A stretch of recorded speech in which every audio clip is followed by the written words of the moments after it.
Greetings, everyone. Welcome, welcome, welcome. I am so glad you're here. Thanks for tuning in.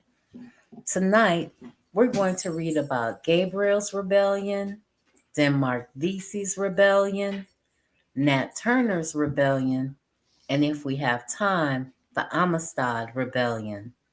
Hopefully, you'll enjoy these discussions in our fight and struggle for freedom, knowing that we did resist slavery. We were not docile, we were revolutionary at all times.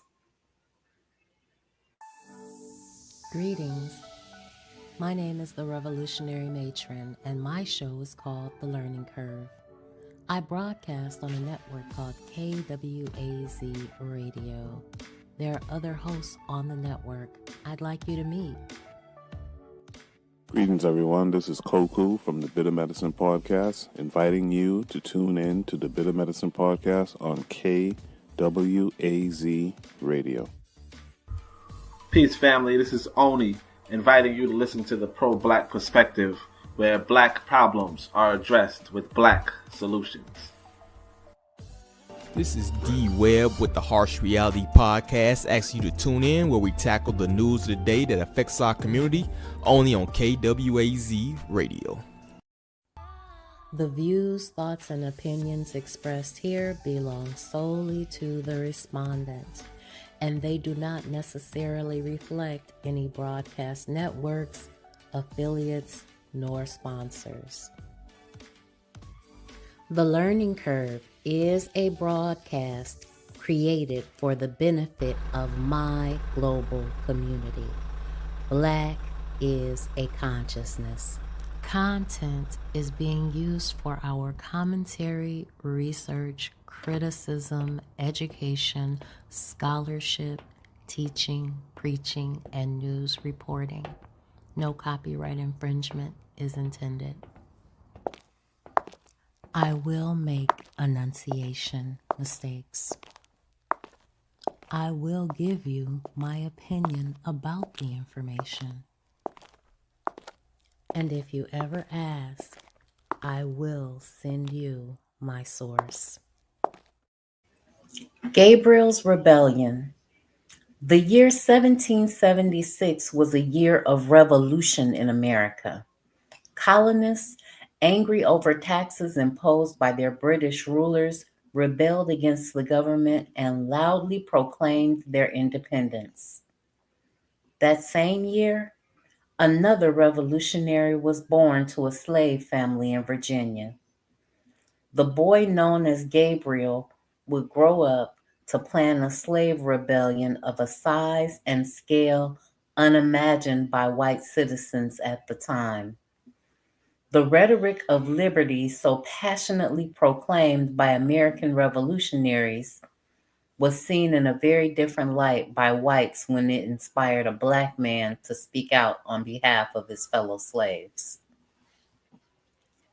Born on a tobacco plantation, Gabriel was born on the plantation of Thomas Henry Prosser, a wealthy Virginia tobacco farmer. Prosser owned a large estate called Brookfield in Henrico County, 6 miles north of Richmond. At the time Gabriel was born in 1776, Prosser owned more than 50 slaves, including Gabriel's parents and 2 older brothers. Gabriel's brother, Martin, worked as a field hand. Gabriel's other brother, Solomon, was trained as blacksmiths. Gabriel and his other brother, Solomon, were trained as blacksmiths, which may have been the occupation of Gabriel's father, although the records made at the time are unclear on this. Gabriel's skill as a blacksmith gave him advantages that most of his fellow slaves could only dream of. Most plantation owners lacked the luxury of being able to spare a slave to do skilled work, and white artisans needed skilled help. Thomas Prosser therefore allowed Gabriel to hire out or work for others, when he was not needed on the plantation. As a consequence, Gabriel spent at least several days every month away from the plantation working in Richmond. Being away from the direct supervision of his master and plantation overseers gave Gabriel a taste of what freedom might be like. In addition, although most of what he earned went to Prosser, hiring out meant that Gabriel could keep a small portion of his pay. Greetings, Forecast. Thanks for tuning in. Working in Richmond expanded Gabriel's limited horizons. City life and plantation life were very different. In the city, Gabriel worked with white laborers and met other Black artisans. After work, white and Black laborers often drank and talked together. Their conversations frequently turned to politics and other news gleaned from newspapers. Gabriel also met Black men and women who had managed to purchase their freedom, a circumstance that any slave envied. No doubt, these free Blacks served as an example for Gabriel of what he might do with the wages he was allowed to keep. Hog stealing lands Gabriel in court. Whatever Gabriel might have thought of his prospects for freedom, events in September of 1799 provided him with motives for plotting rebellion. You see, that month, Gabriel, his brother Solomon, and a slave named Jupiter, who lived on another plantation, were caught stealing a pig from a neighboring farm belonging to a man named Absalom Johnson. Pig stealing by slaves was not uncommon, but when Johnson caught the men, he became furious. Confronted by the irate farmer, Gabriel fought back. He knocked Johnson to the ground and scuffled with him. During the fight, Gabriel bit off a large part of Johnson's left ear. Stealing a white man's property was no small matter, but assaulting a white man was a serious matter. All three slaves were quickly taken before the city's slave court, known officially as the Order and Terminer. On September 23rd, the court's 5 justices found Jupiter guilty of hog stealing and sentenced him to 39 lashes at the public whipping post. Solomon was tried next. Johnson told the court that he was afraid that Solomon, who threatened him during the fight, might try to retaliate by setting fire to his property. But Solomon convinced the judges that he was not dangerous, and they let him go. 2 weeks later, it was Gabriel who faced the court. The justices saw Johnson's mangled ear and listened as he described the fight, and Gabriel was quickly found guilty. He would have been sentenced to death, but his knowledge of the Bible saved him from the gallows. Under a 1792 statute, slaves who were able to recite a verse from the Bible could have their sentences reduced. This is called the benefit of clergy. Gabriel, whose parents had raised him in their Christian faith, was able to recite a verse, and the justices therefore ordered that he be branded on his left hand as punishment for his crimes. Not only was this a painful and public humiliation, but if Gabriel was ever convicted of a similar offense, the brand would be a signal that he was ineligible for a reduced sentence. If Gabriel lost his temper again, he could lose his life. Rebellion on his mind. The sentence was soon carried out. Humiliated and angry at the outcome of his trial, Gabriel almost certainly would have yearned all the more for freedom. Gabriel could have tried to run away as many other slaves did, but the man who had grown up amid the rhetoric of liberty for all was about to make freedom for himself and his fellow slaves his mission. Two events in particular were likely on Gabriel's mind as he plotted rebellion: a successful slave uprising on the French island of Saint Domingue, and the tense political atmosphere that provided a backdrop to rebellion. First, Gabriel would have been well aware of the slave rebellion that had taken place in Saint Domingue in 1791. When Gabriel was just 15 years old, a slave named Toussaint Louverture helped lead a rebellion there, and by 1793, the slaves controlled much of the colony. Gabriel probably heard reports of the successful rebellion through his contacts with white artisans who had access to newspapers. In addition, white Dominican refugees who had fled to Virginia in large numbers with their slaves who spread the story. News that other slaves had won their freedom through rebellion impressed and inspired Gabriel. By 1799, Gabriel was also aware of a growing split in the country. As a result of his trips to Richmond and his conversations with white artisans, Gabriel knew there was a growing divide between the country's two main political factions. On one side were the Democratic Republicans, who wanted states to be largely autonomous and the role of the national government limited. On the other side were the Federalists, who wanted a strong and powerful central government. Tensions between the parties over the variety of other issues were also reaching a fever pitch with an upcoming presidential election. There was even widespread talk that the country might break into civil war. Gabriel would have hoped to use this divide to his advantage. Gabriel believed that once the revolt began, others, including some disaffected whites, would join the struggle for liberty. He had reason to believe that the Republican artisans, like those he had worked with in Richmond, would see his struggle for liberty as similar to their own struggle against the Federalists. Gabriel hoped that with widespread support, he would convince state authorities to free the slaves once and for all. Readying for rebellion. Inspired by the Dominican Revolution or the Haitian Revolution, and believing that the country to be on the verge of civil war, Gabriel began mapping out his uprising.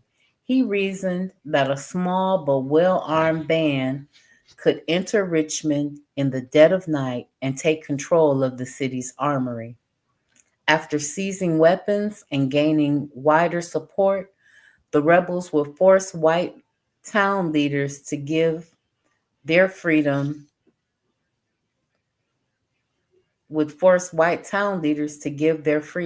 them their freedom.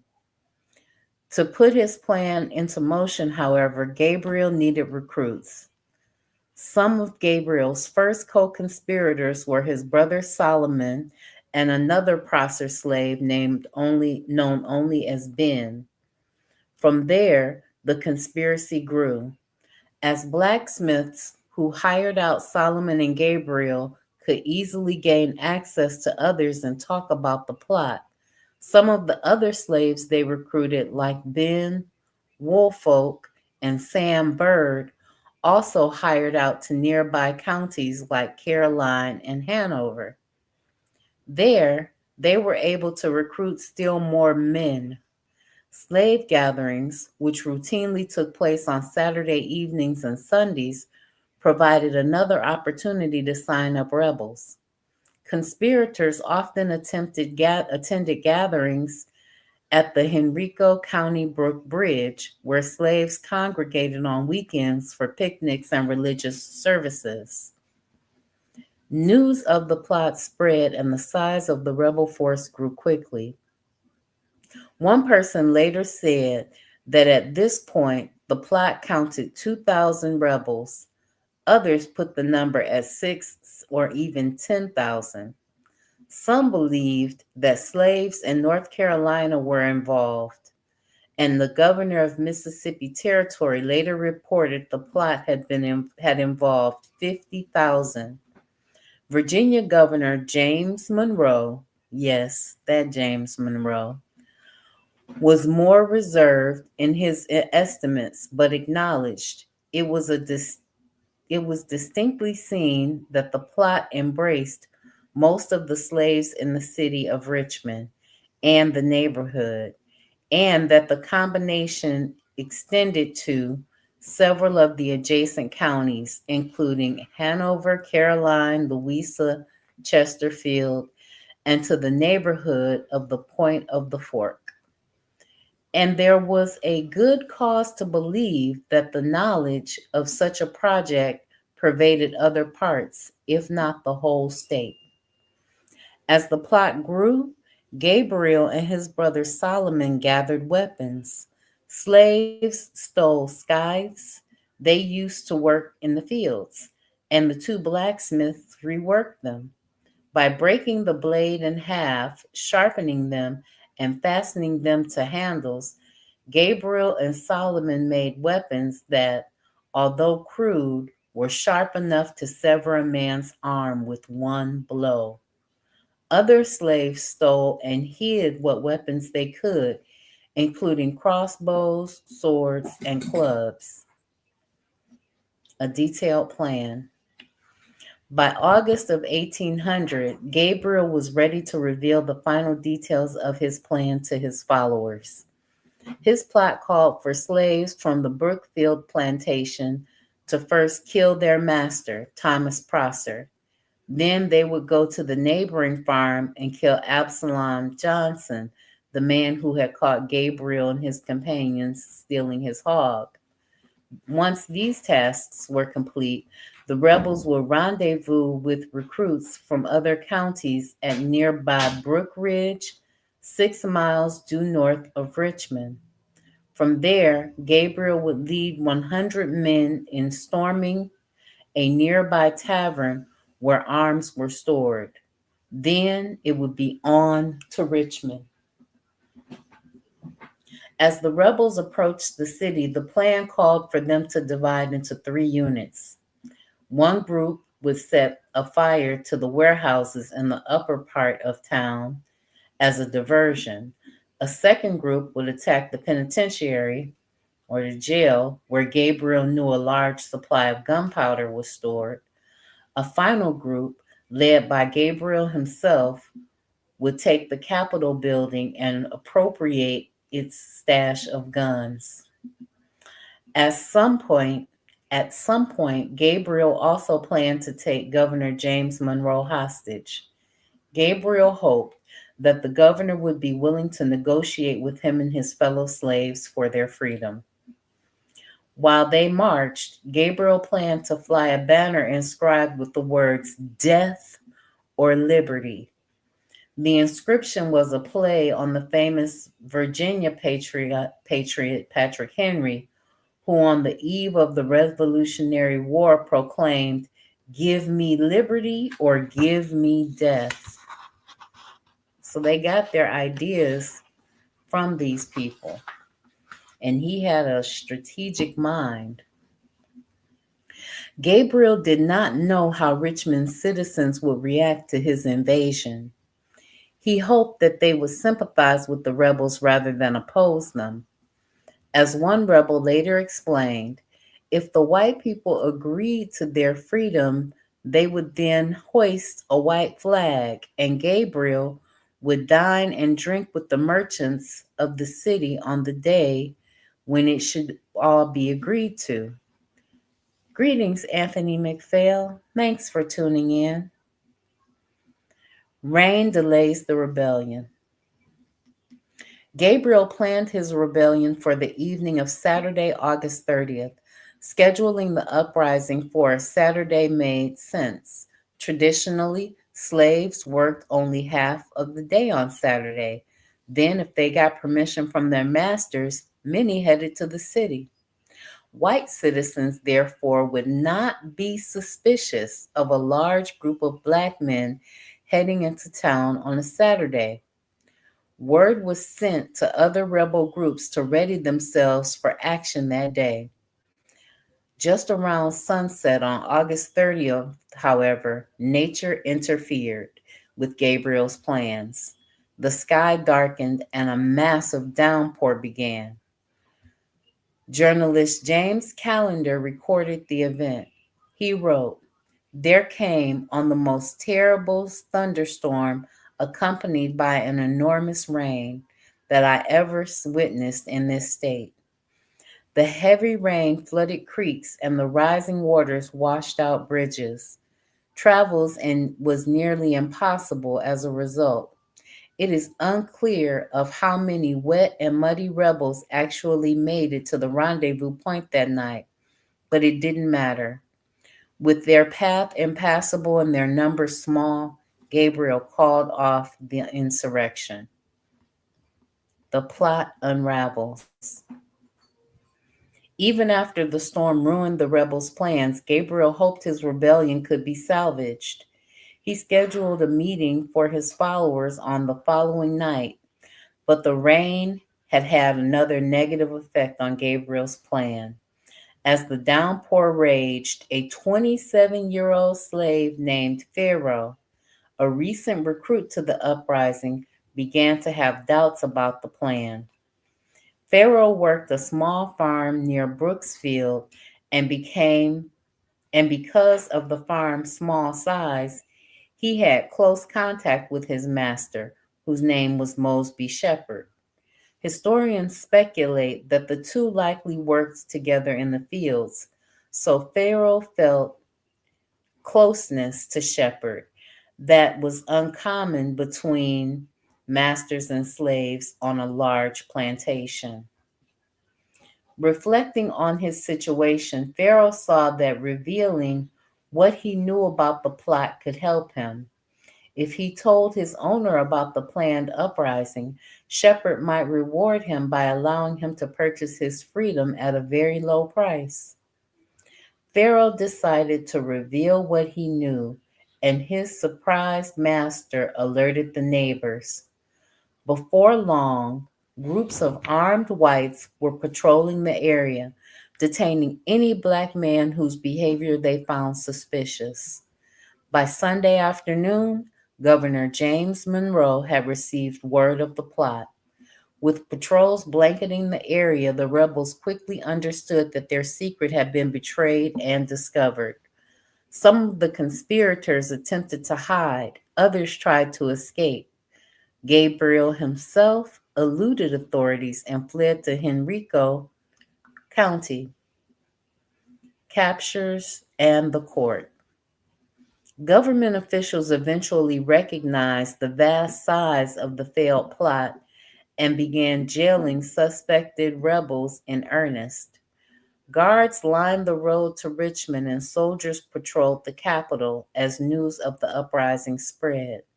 Terrified citizens all over the land demanded protection. Governor Monroe called out the state militia. Every militia commander in the state was notified, and over 650 men were called into service. Soon, Richmond's jail was crowded with accused conspirators. Locked in the city's jail, most of the captives simply glared at their jailers and said nothing about the plot. Ben, the Prosser slave, who had been one of the earliest recruits, was an exception. He was one of the youngest rebels, and because he had been brought into the conspiracy early on, he knew most of the details. Scared for his life, Ben made a deal with authorities and testified against the other conspirators. He would not be punished. With Ben, a black man, as a key witness, trials for the accused rebels began in Richmond on September 11, 1800. The men were tried in the same courthouse where Gabriel had been tried for stealing the hog. One by one, the rebels faced the court of Oyer and Terminer, with Ben and Mosby shepherds, pharaohs, testifying against them. Eventually, other slaves broke down, hoping their testimony would get them lighter sentences. The accused were allowed to speak in their own defense, but their words rarely did them much good. One rebel asked what he had to say to the court, defended his actions by citing an example of America's founders.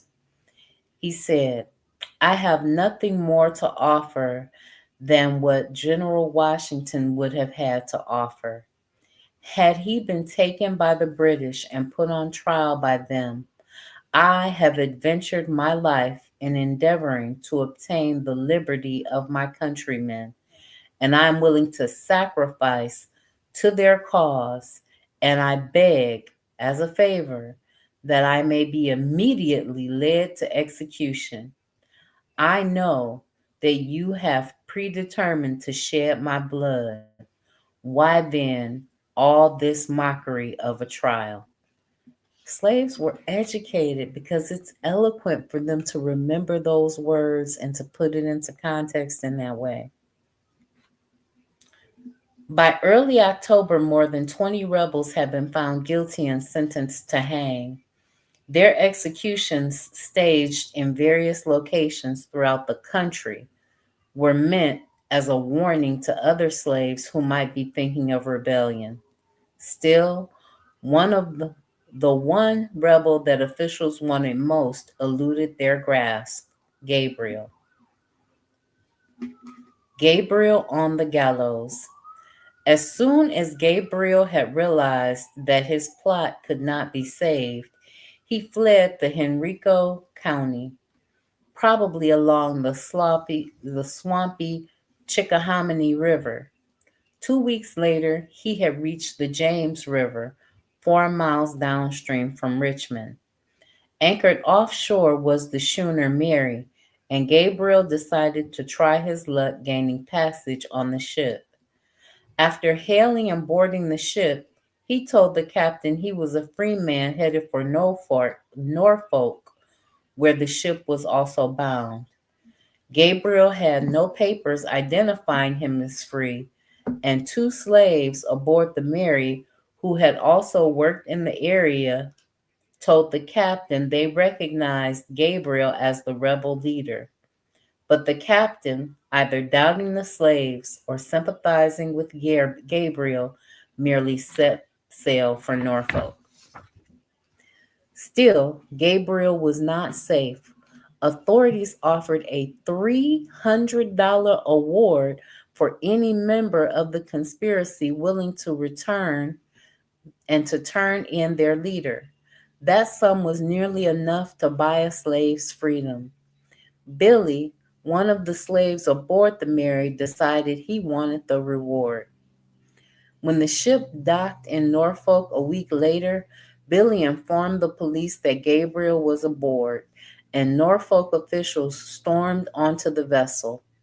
Newspapers reported without delay that Villian was arrested, but Gabriel manifested the greatest of firmness and composure, showing not the least disposition of equivocate or screen himself from justice. So he wasn't trying to hide. Ironically, because Billy had not been a part of the conspiracy, he only received a small portion of the reward money. Returned to Richmond in chains, Gabriel was brought out before the court of Oyer and Terminer on October 6th. Outside the courthouse, many whites gathered to jeer, while some slaves and free blacks waited quietly to learn of Gabriel's fate.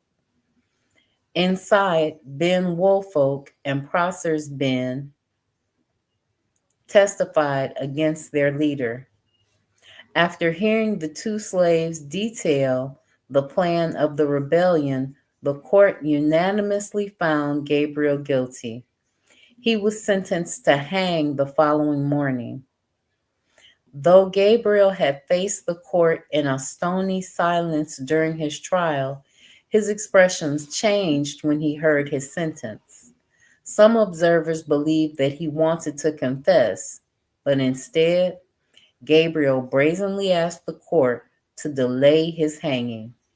He wanted to die on October 10th alongside several other rebels. The court agreed to this request. Officials may have accommodated Gabriel in hopes that he would reveal more details of the plot, but he refused.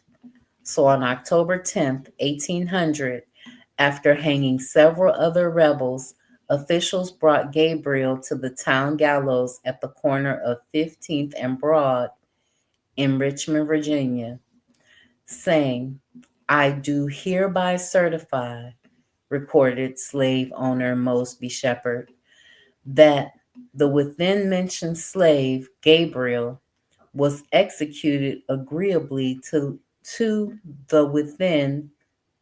and within the sentence of the court." Old English is interesting. Sometimes you have to add words, so forgive me for that. Gabriel's legacy. Ultimately, 27 men paid for their involvement in the conspiracy with their lives. Other participants were pardoned but sold to traders who agreed to transport and sell them outside the United States. Selling the slaves far away from their families served as a punishment and had the added advantage of removing proven troublemakers from the U.S. territory. Gabriel's rebellion failed, but the plot had a lasting effect. His bold plans inspired other slaves and worried Virginia leaders.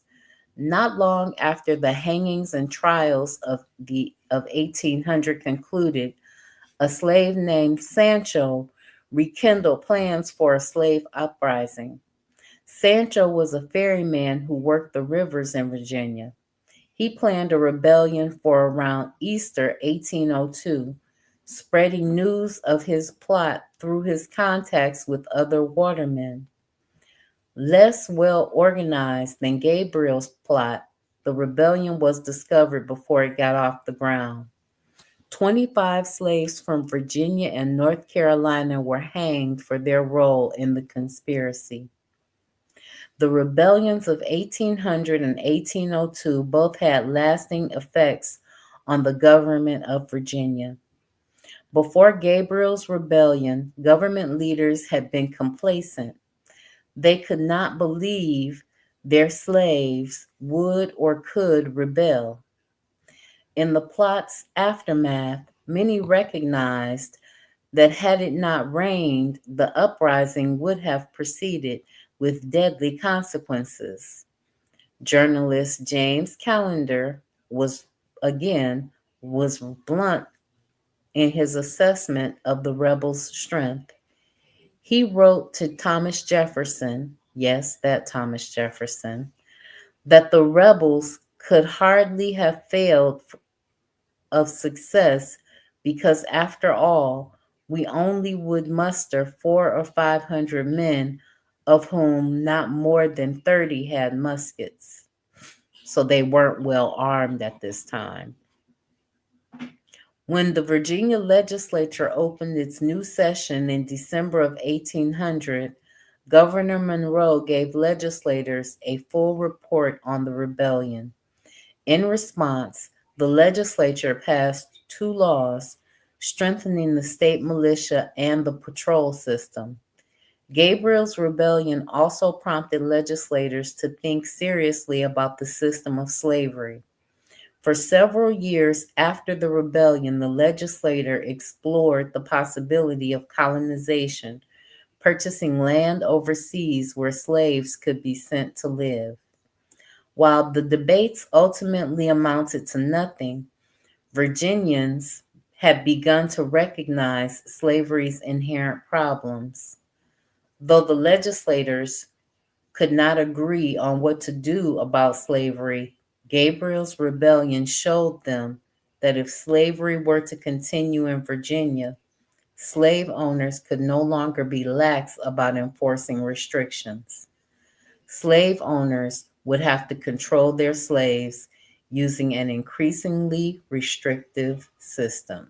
So that's how Gabriel's rebellion changed some of the parts of slavery. They wanted to make it more restrictive, but after every rebellion, they made it more and more restrictive. It became a more burdensome institution to maintain. And what I didn't know is that they actually considered at that time sending Africans away, sending the enslaved Africans away. I knew that they always wanted to send away the free Black people, but I didn't know that they got so scared that they wanted to send away their enslaved Black people. Denmark Vesey's rebellion. Denmark Vesey was a carpenter living in Charleston, South Carolina, was an unlikely leader of a slave rebellion. Although he was born a slave, Vesey purchased his freedom in 1799. He made enough money to rent a home, and by the time he began plotting his rebellion, he was in his 50s. But despite being an established member of the Free Society, Vesey was not content. Working through Charleston's African church, Vesey recruited a group of followers and plotted a rebellion that, had it succeeded, would have meant freedom for perhaps 9,000 slaves. Denmark Vesey's early life is somewhat of a mystery. Historians speculate that he was born about 1767. It is possible that he was born in Africa, but it is more likely that he was born to slave parents on the island of St. Thomas in the Caribbean. What is certain is that by 1781, a slave named Denmark was a teenager living on the island. That year, a 34-year-old slave trader and ship captain named Joseph Vesey visited St. Thomas. Vesey made a living transporting goods and slaves. When he arrived on St. Thomas, he bought 400 slaves, including Denmark. Vesey then transported the slaves to the island of St. Domingue, where he sold them and they were put to work in the fields. So he was hearing about the revolutions going on in Haiti and the discontent that was going on there. Soon after he arrived in Saint Domingue, however, Denmark began having epileptic seizures. No one knows whether these episodes were real or faked by the teenager, but when Captain Vesey next returned to the island, Denmark's owner demanded his money back.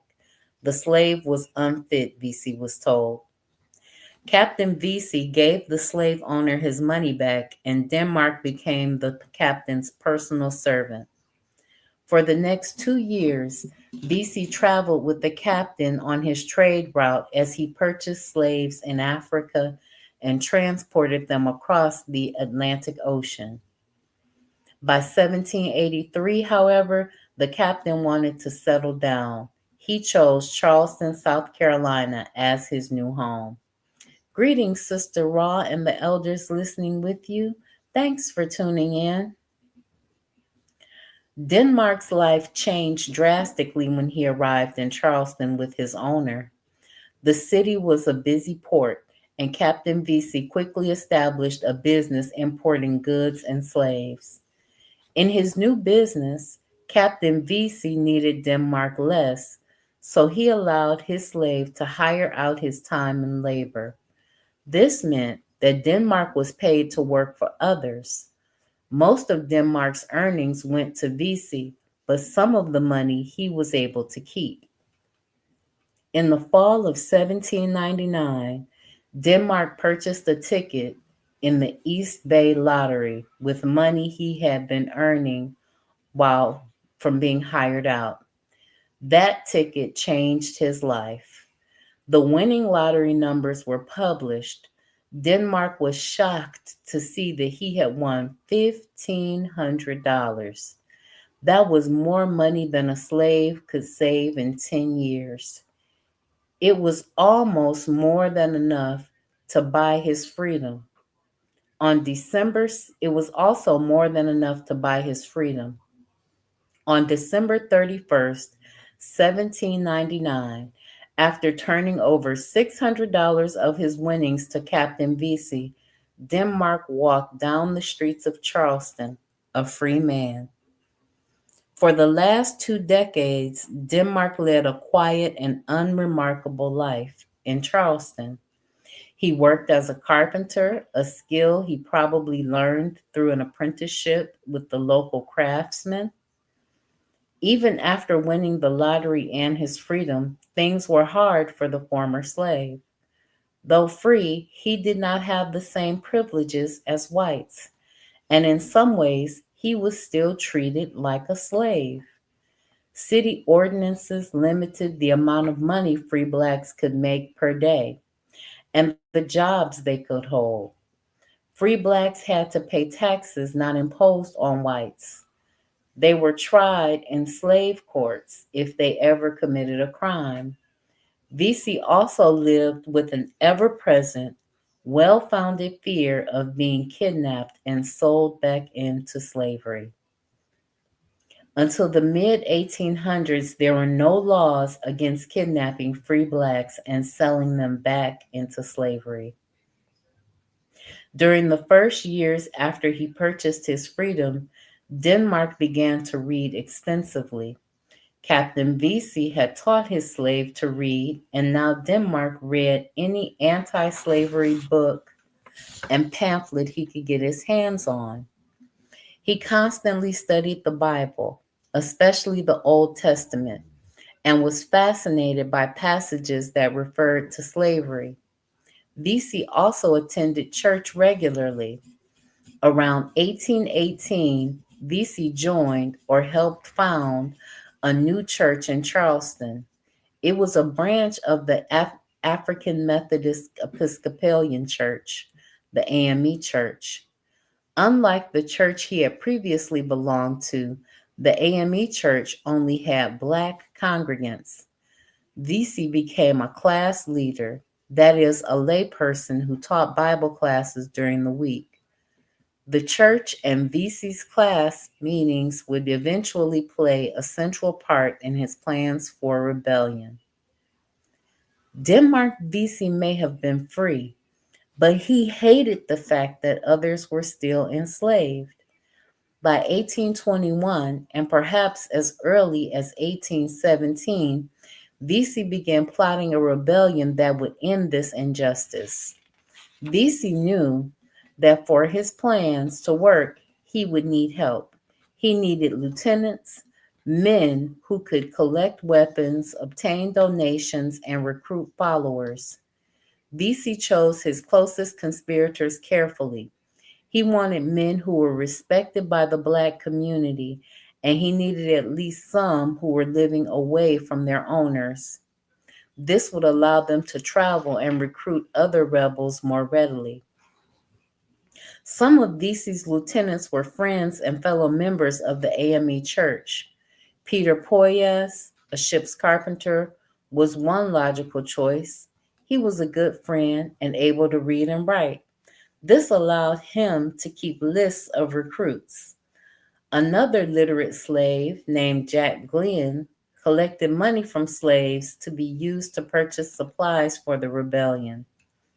Also, part of Vesey's inner circle were Monday Bell, a harness maker who lived away from his master, and Rolla and Ned Bennett, slaves belonging to South Carolina's governor, Thomas Bennett.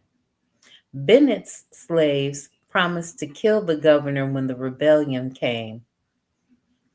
Finally, Vesey selected Jack Pritchard as lieutenant. Around Charleston, Pritchard was known as Gullah Jack because he understood and could speak Gullah, a mixture of English and African languages, spoken by slaves on the sea islands of South Carolina and Georgia.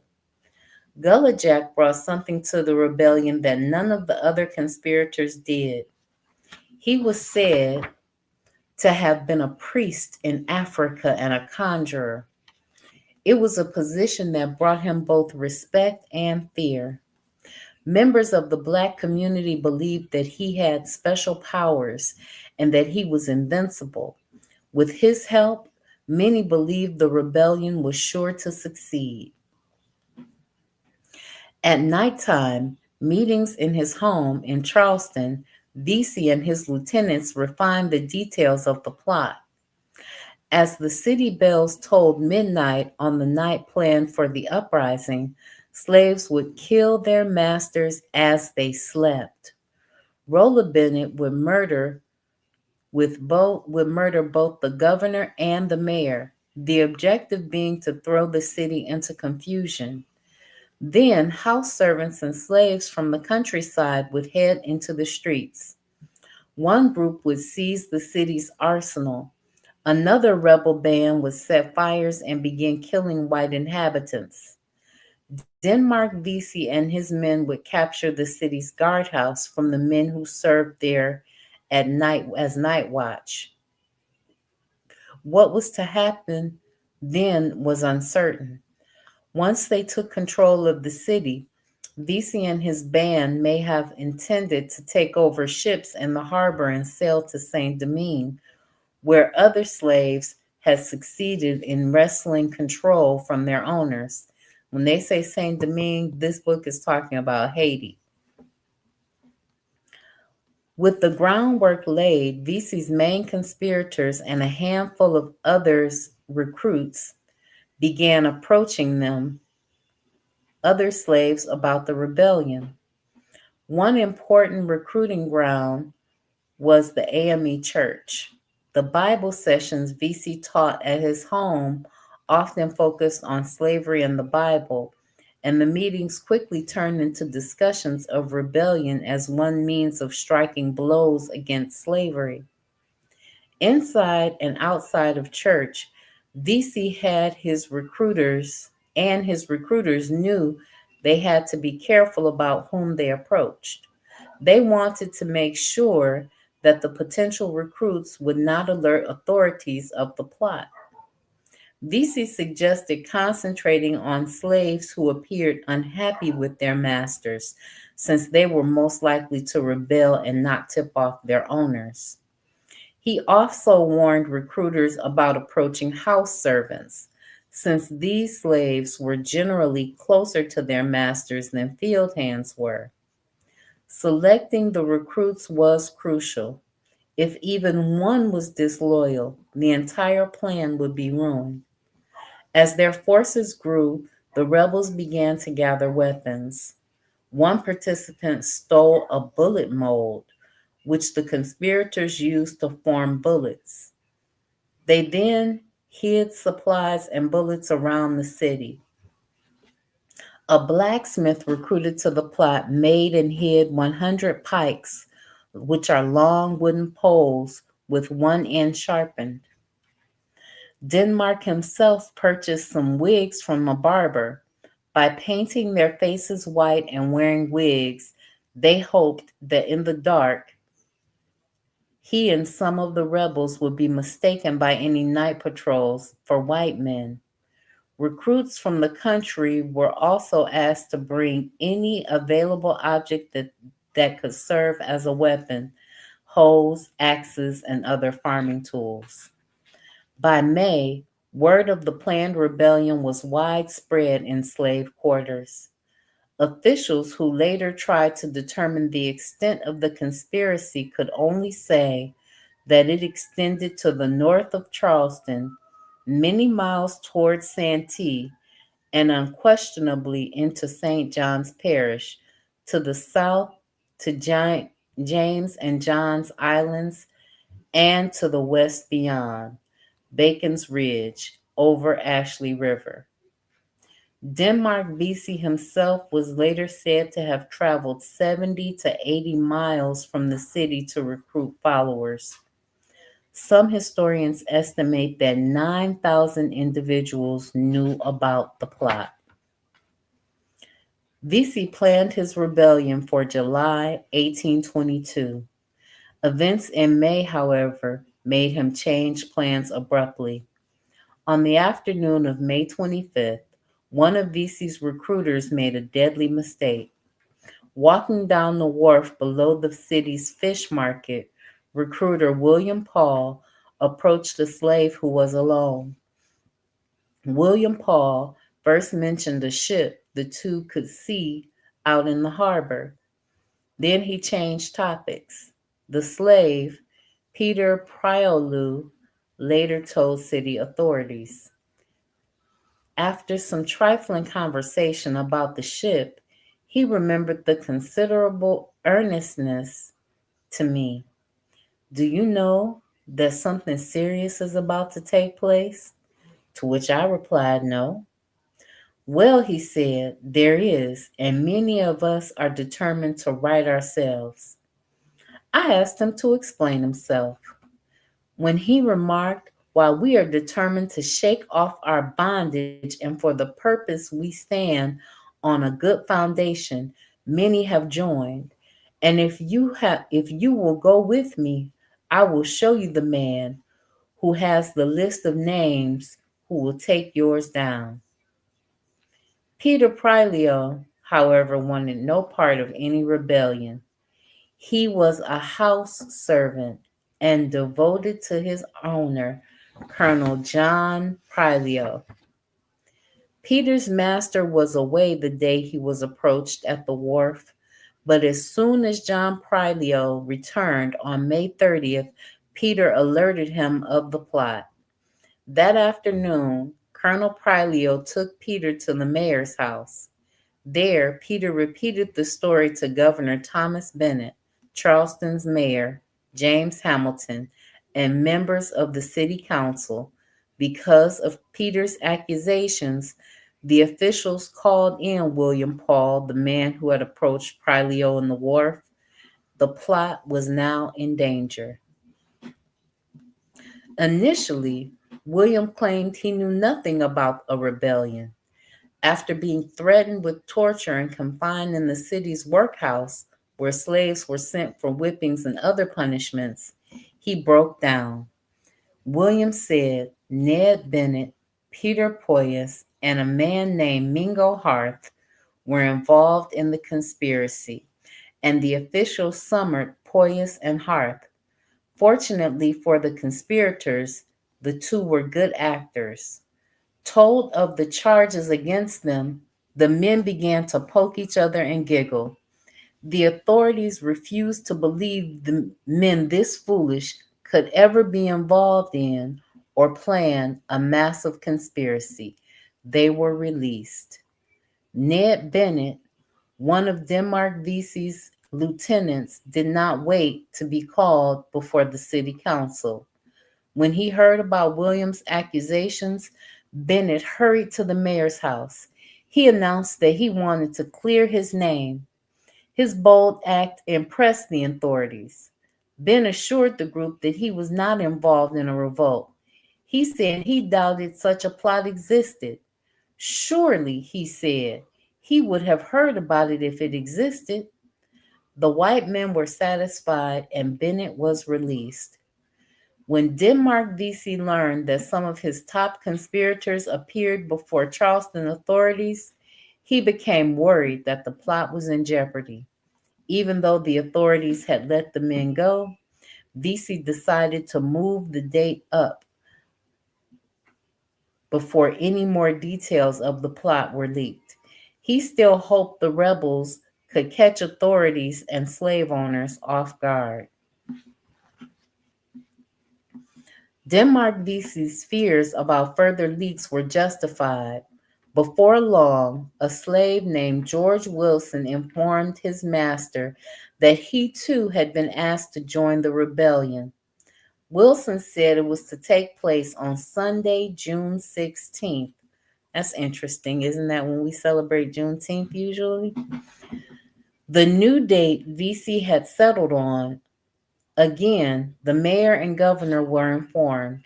This time, instead of dismissing the danger, they notified the captains of the state militia.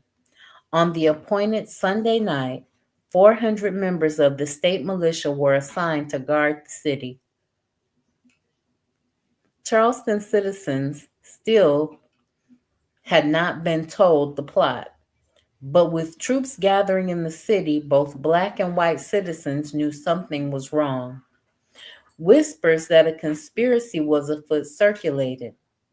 A white man named William Hassel Wilson, who was 10 years old at the time, later wrote in his memoirs, "I shall never forget the feeling of alarm and anxiety that pervaded the whole community from the time the danger became known until all the risk appeared to be over."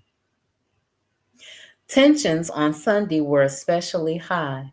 No one, not even the children, ventured to retire. Wilson wrote, "Trespassing, the passing of the patrols on the streets, and every slight noise excited alarm. The revolt never occurred. A man Vesey sent to the countryside to signal and start the uprising never completed his mission. You see, after riding out of town, the messenger found the area heavily patrolled by guardsmen. He knew he would be unable to alert the slaves and returned with the news. Vesey understood. The authorities knew too much. He told his lieutenants to burn their list of conspirators. He then went into hiding. On the basis of confessions of would-be rebels or perhaps black spies sent by Mayor Hamilton, some of Vesey's lieutenants, Peter Poyas, Ned Bennett, and Rolla Bennett, were taken into custody on June 18th. Other rebels were also rounded up and sent to the city's workhouse. 4 days later, Denmark Vesey was found and arrested, but authorities had yet to uncover the extent of the plot. Confronted with conspirators who refused to talk, authorities used promises of pardons as well as threats to get more information about the plot. Some slaves who would not cooperate were flogged. Eventually, more than 130 people were arrested in connection with the uprising. Even as the plot began to unravel, many Charleston slave owners had a hard time believing that their slaves wished them harm. Some, thinking their slaves innocent, hired the best attorneys for them when they were brought to trial. Other masters, having heard the evidence against their property, confronted the slaves. One master asked his coachman, who had been arrested, what he had planned to do. The slave owner could hardly have been comforted by the reply, "To kill you, rip open your belly and throw your guts in your face." Trials for the accused conspirators lasted 5.5 weeks. Perhaps fittingly, it was the Negro Act of 1740, which had been enacted after the Stono Rebellion, that guided the court in punishing the rebels. Day after day, in proceedings that were closed to the public, conspirators were brought before the court that assembled in Charleston's workhouse. Denmark Vesey's trial began on June 26th and was one of the last. Over the next 2 days, 4 slaves testified against him. Even the wig maker from whom Vesey had bought hairpieces took the stand. During most of the trial, Vesey sat with his arms folded and his eyes fixed on the floor. Dissatisfied with his lawyer, he cross-examined witnesses himself, hoping to trip them up. He also gave an impassioned speech. Why, he asked the court, would a free man be involved in such a plot? Despite such a logical question, So many people accused Denmark Vesey of being the plot's mastermind that he was found guilty. On June 27, 1822, Denmark Vesey was taken from his cell and brought into the courtroom on the upper floor of the workhouse, and a judge read his sentence. Denmark Vesey, the court, on mature consideration, have pronounced you guilty. You have enjoyed the advantage of able counsel and were also heard on your own defense, in which you endeavored with great art and plausibility to impress your belief of your innocence. After the most patient deliberation, however, the court were not only satisfied of your guilt, but that you were the author and organizing original instigator of this diabolical plot. Your professional design was to trample on all laws, human and divine, to riot in blood, outrage, rapine, and conflagration, and to introduce anarchy and confusion in their most horrid forms. Your life has become, therefore, a just and necessary sacrifice at the shrine of indignant justice. It is difficult to imagine what infatuation could have prompted you to attempt to enterprise so wild and visionary. You were a free man, were comparatively wealthy, and enjoyed every comfort compatible with your situation. You had therefore much to risk and little to gain. From your age and experience, you ought to have known that success was impracticable. Vesey was sentenced to hang. As he heard his sentence read, one observer saw a single tear run down Vesey's cheek and heard him whisper that the work of the insurrection would go on. Vesey was one of 35 men who would die for their involvement in the plot. Others were sentenced to be whipped or sold away to slave owners in foreign countries. On July 2nd, Denmark Vesey and 5 other convicted conspirators were led from their cells at the workhouse. The group included some of Vesey's oldest friends and leading conspirators, Rolla and Ned Bennett and Peter Poyas. Some of the men said anything as they climbed into a cart bound for Blake Lands, a desolate area outside of the city. Though it was uncomfortably hot outside, many black and white Charleston residents lined the streets to catch a glimpse of the men. Others gathered at Blake's Lands to witness the executions. But if the spectators expected to see rebels express remorse, they were disappointed.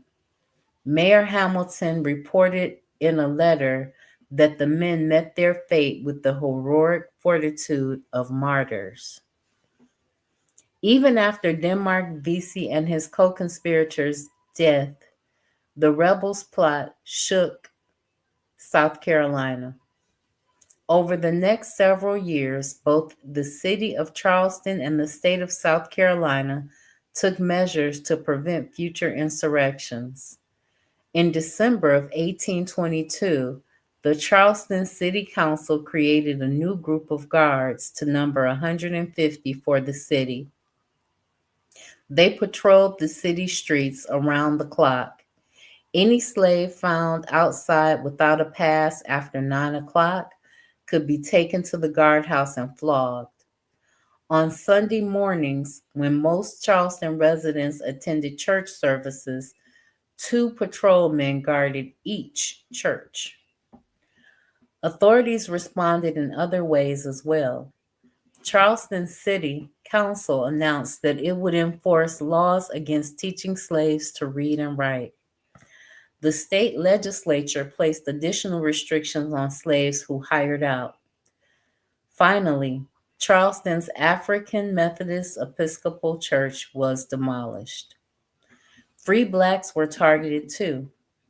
Worried that South Carolina might be harboring other men with Denmark Vesey's intentions, officials created new laws intending to drive free blacks out of the state.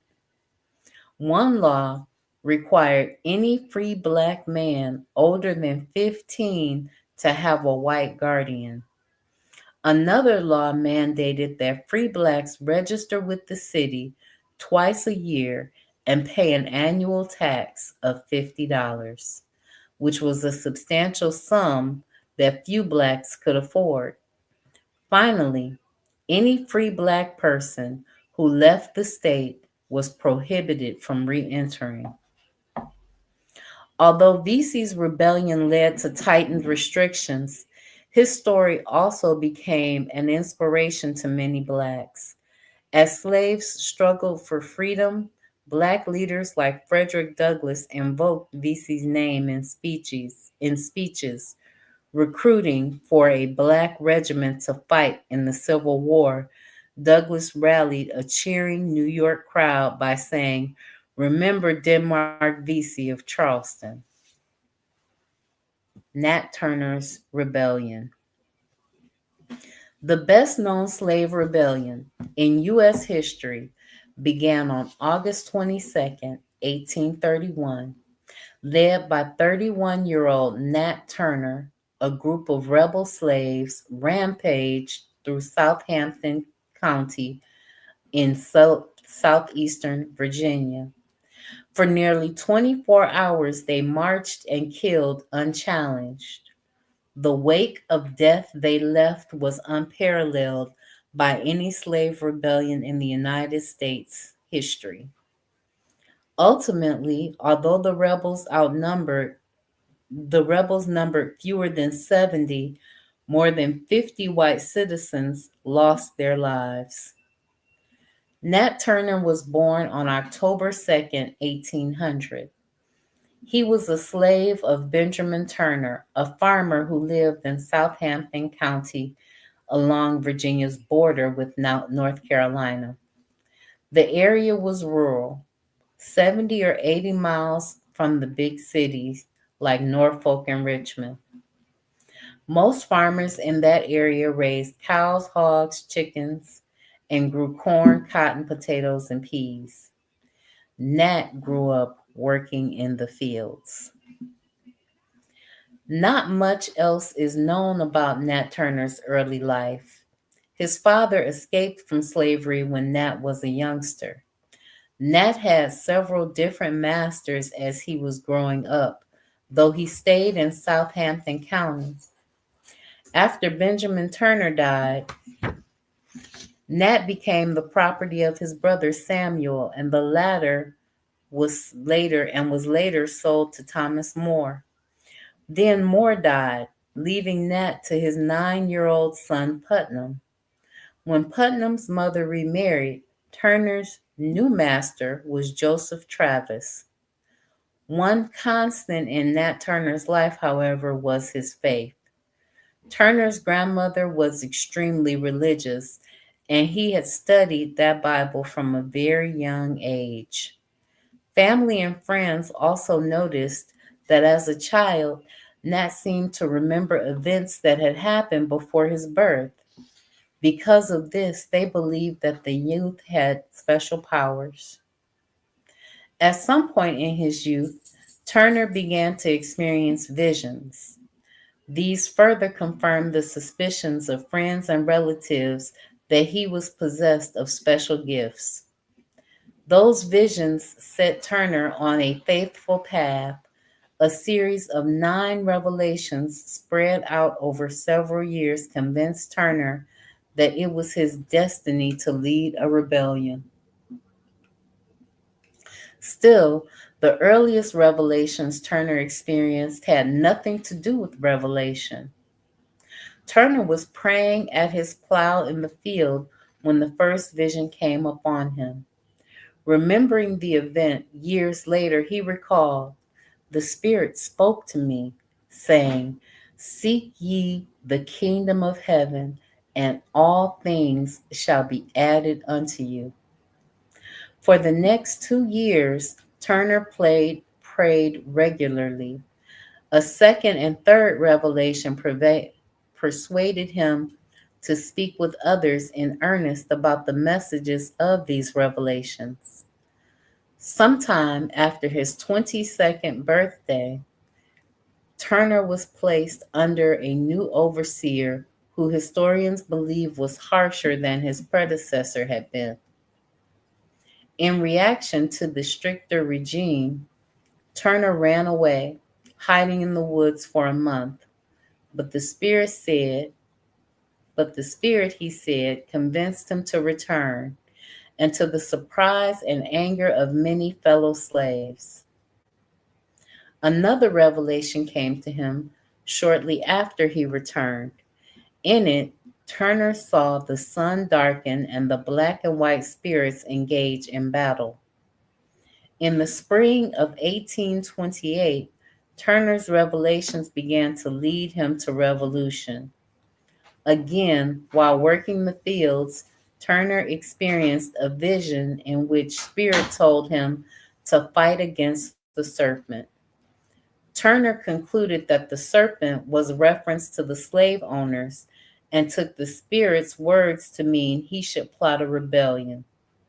He began waiting for a sign that the time had come to begin his uprising. It took almost 3 years, but when Turner saw a solar eclipse on February 12, 1831, he believed it was his sign.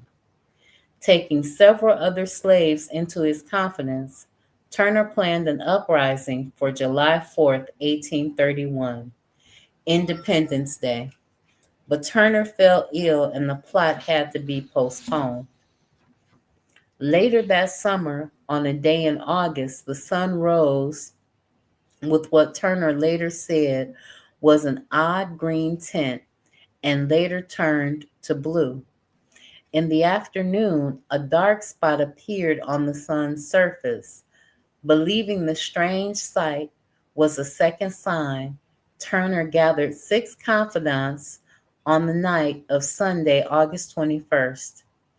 Historians cannot be sure how well planned the rebellion was or what exactly Turner wanted to accomplish with his plot, but shortly after midnight, Turner began an uprising that would stun slave owners.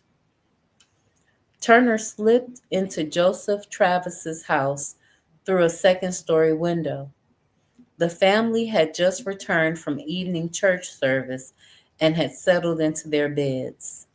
As they slept, Turner unbarred the home's door and let the other rebels in.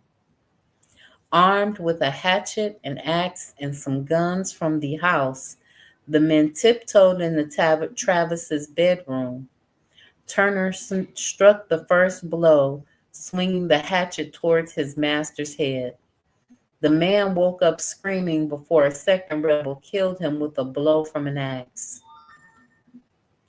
4 more family members, including an infant, were killed as they slept. The insurrection had begun. Under the cover of darkness, the rebels took more firearms and ammunition from the home. They practiced several drills in the family's barn and then marched to the nearby warehouse of Salathiel Francis, where they knocked on the door. Francis, the only white occupant, answered. The rebels grabbed him and dragged him outside, killing him with blows to the head. Then they moved on, entering through an unlocked door of the home of Piety Reese, and murdering her and her son in their beds. By this time, day was breaking. The news that a rebellion was underway was slow to spread among local whites. As a result, the rebels were able to approach and shoot some people outdoors. One as he stood in the cotton patch, another group as they worked at the steel. The rebels also brazenly chopped down doors with axes and chased down the men and women they found inside.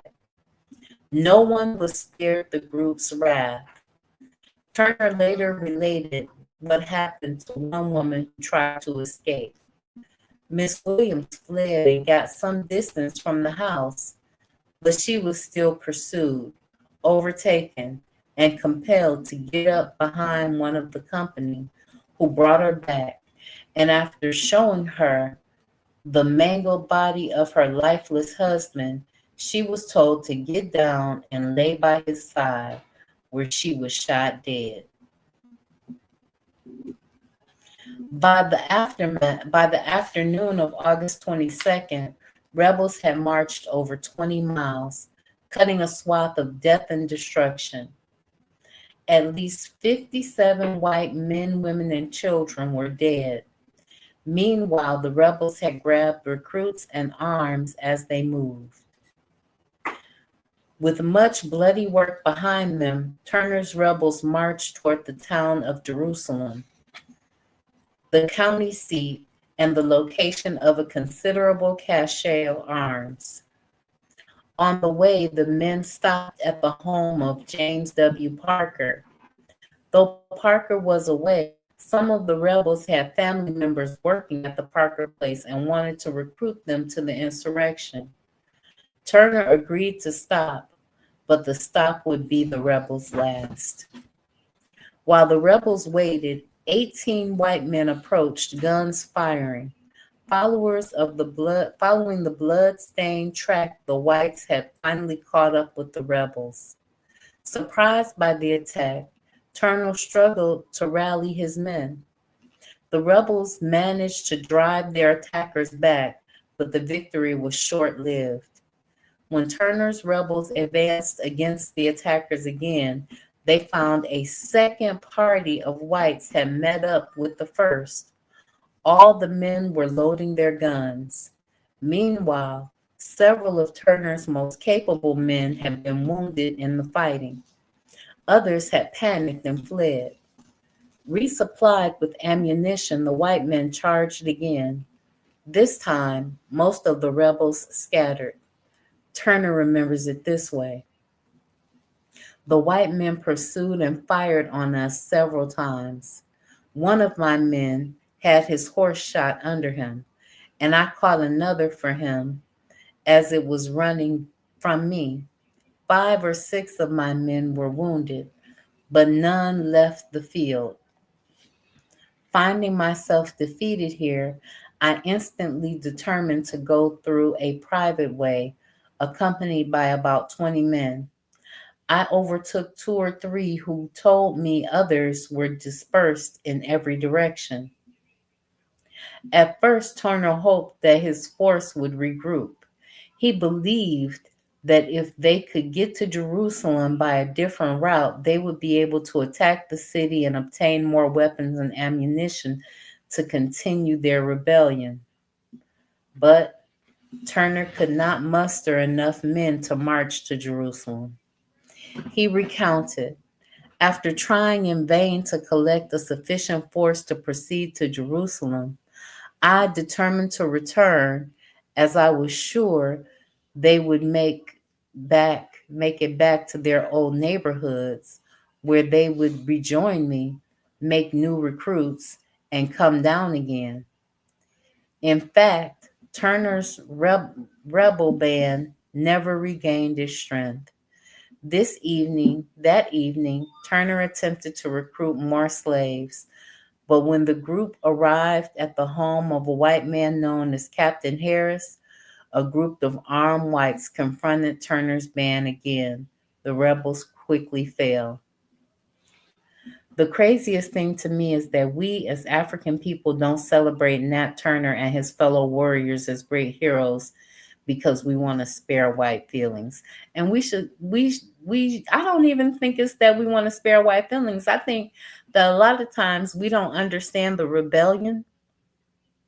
And I think that we don't understand the magnitude of what they were going through. I don't know if it's to spare white feelings. Nat Turner is the greatest African in America ever. Absolutely. Pursued and alone, Turner abandoned his plot and went into hiding. The entire state of Virginia, meanwhile, was in an uproar. Flyers announcing a reward for Turner's capture were tacked to doors and tree trunks. Newspapers ran reward announcements, but no one had seen the rebel leader. Some newspapers erroneously reported that Turner had escaped to Maryland or to the West Indies. There were reports that he had been taken prisoner in Washington, D.C. Other accounts said that he had drowned. In fact, Turner never left the area where the rebellion took place. He later explained, on Thursday night, after having supplied myself with provisions, I scratched a hole under a pile of fence rails in the field where I concealed myself, never leaving my hiding place but for a few minutes in the dead of night to get water, which was very near. After 6 weeks of concealment, Nat became bolder, venturing out of his hiding spot for longer periods of time. Some nights he would stand outside houses eavesdropping on conversations in hopes of learning what authorities were doing.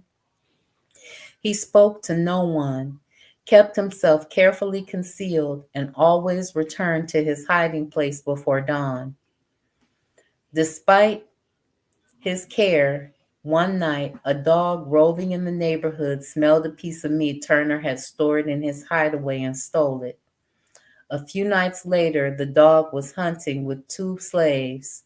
Returning to the spot where he had found the meat, the dog discovered Turner and started barking. His hiding place was revealed. Turner confessed to being the rebel leader, and the two surprised slaves fled. Turner knew that they would notify the authorities, so he found himself a new hiding place. Anthony McPhail says, what I'm saying, matron, is we buy into the white talking points. Yes, we do. That say he killed women and children, but they killed our children too, and our women. They castrated our men, and they maimed us, and they ate us, and they fed our babies to alligators, and they made shoes out of us. So yes, they buy into the white people's talking points, but I think they just don't know enough history to be mad enough to understand. Or at least I choose to believe that they don't know enough history. I choose to believe that they don't know enough history to understand. And that's why they take on the white people's talking points, because they don't want to be seen as savages. But they don't want to be seen as savages by the savages. By the savages. They ate us. They fed our babies to alligators. They castrated us. They tore babies out of mothers' stomachs. They castrated our men. They cut off our breasts. They made some black men consume their own genitals for their own sick, twisted gain. So, yeah, I think that maybe they don't know enough history to be outraged and to understand Nat Turner. But you're right. Nat Turner is the greatest African in America ever. After he was seen, however, everyone in Southampton County was on alert. Eager citizens combed the countryside, hoping to catch the rebel leader and collect the advertised rewards. On October 30th, 1831, Benjamin Phipps, a white farmer, found Turner armed only with an old sword, hiding in a hole under a fallen tree. The hunt for the rebel leader was over. Newspapers throughout the South proclaimed, "The bandit taken, and Nat Turner surely is captured." Locked up in the Southampton County Jail, Turner knew what was in store for him. Many whites not only wanted justice but revenge. More than 40 of his men had already been tried. Many had been hanged. Some had been decapitated and their heads impaled on poles along the road. Turner had led the rebellion. He could expect no mercy. Still, while Turner had been in hiding, many questions about the rebellion surfaced. Accounts of the event had been exaggerated and twisted. Citizens wanted to know who Turner was and why he led the uprising. A local lawyer, Thomas Ruffin Gray, visited the jail to talk with Turner and to find out the answers. Gray had already represented some of the other men accused of being part of the plot. He also ridden he had also ridden with the party of volunteers pursuing the rebels and later traced the entire rebel route, viewing the bloody crime scenes. As a result, Gray knew a lot about the rebellion. Over several days, Gray questioned Turner in his jail cell and listened to him tell his story. Later, he produced a pamphlet with Nat Turner's first-person account called The Confessions of Nat Turner. In it, Turner described the insurrection in meticulous and sometimes grisly detail, and Gray recounted part of Turner's trial. When the pamphlet was published, citizens quickly snapped up all 40,000 copies in hopes of understanding what made the slave rebel. Why is it so hard for them to understand that the act of being enslaved made them rebel? They were a slave. They didn't have control over their own body. That made them rebel. I don't care how good you treat me. If I don't have the right to say no, or if I don't have the right to earn my own money and do what I want to do, if I don't have the right to walk up and down the street when I want to walk up and down the street, if I don't have the right to tell you no, that's enough for me to want to rebel. Not to mention all the other slave codes. You can't look this white man in his face. You don't have your children aren't your own children. They can sell them off at any time. Your wife and your husband, not your wife and your husband.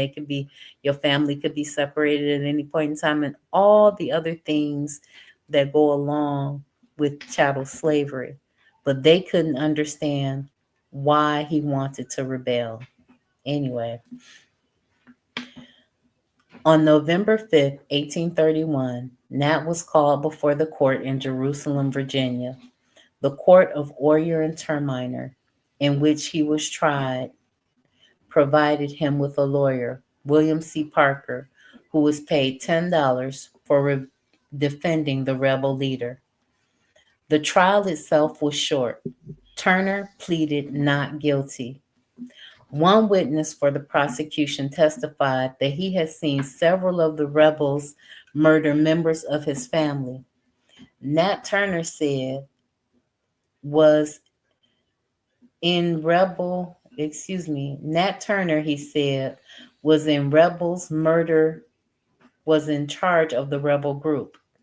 Parker did not call any witnesses or introduce any evidence on the rebel leader's behalf.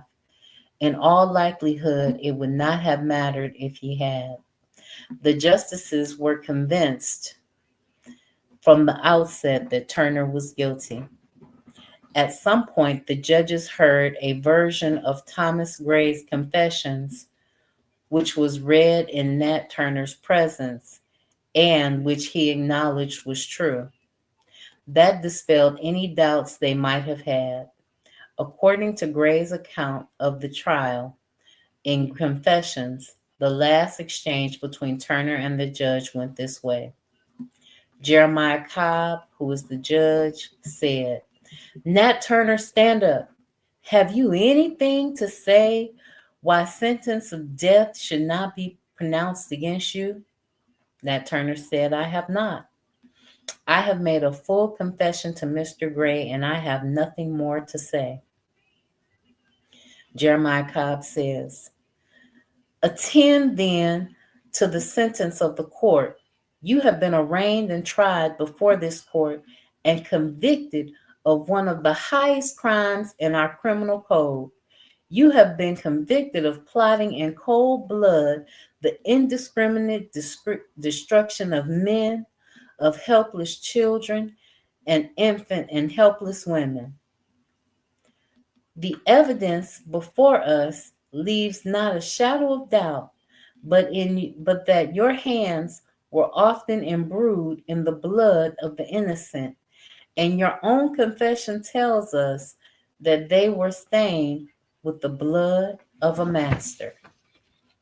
Cobb continued, the judgment of this court is that you be taken hence to the jail from whence you came, thence to the place of execution, and on Friday next, between the hours of 10 a.m. and 2 p.m., be hung by the neck until you are dead, dead, dead.